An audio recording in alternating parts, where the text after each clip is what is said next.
প্রথমে পাশের ভিতরই দেখুন, শেষে আমি কিছু বলছি। প্যাটিস প্যাটিস, এই প্যাটিস আছে, প্যাটিস প্যাটিস, এই প্যাটিস নেবে প্যাটিস।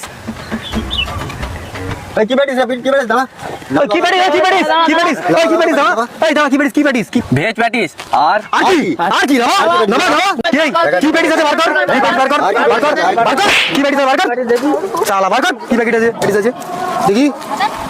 গোবর প্যাটিস। কেন গোবর প্যাটিস কেন? গতকাল আমি চিকেন প্যাটিস করেছিলাম, মার খেয়েছিলাম, ওই জন্য গোবর প্যাটিস করেছি। গোবর প্যাটিস করেছি। ঠিক করেছিস। আচ্ছা তুই ঠিকই করেছিস। এই দেখ, আমরা বাংলায় এলে মাছ মাংস ডিম সব খাওয়া তুলে দেবো। অন্যান্য রাজ্যের মতো আমরা এখানে গোবর খাওয়া চালু করবো। সব অফ থাকবে। সব অফ থাকবে। তাহলে তুই ভেজ প্যাটিস আর এই গোবর প্যাটিসই করবি। ডেইলি গোবর প্যাটিস। হ্যাঁ, তোর বাজার খুব ভালো যাবে। এখন থেকেই চালু করে দিয়েছিস, খুব ভালো কাজ করেছিস। রোজ গোবর প্যাটিস খাবি, মানুষকে রাখ। ভিডিওটি দেখে আপনারা কি বুঝতে পারলেন? তারা এমন ভাব দেখাচ্ছে যেমন সে জীবনে মুরগির মাংসই খায় না। হ্যাঁ, বাংলার মানুষ কে কি খাবে তাও এরা নাকি নির্ধারিত করে দেবে।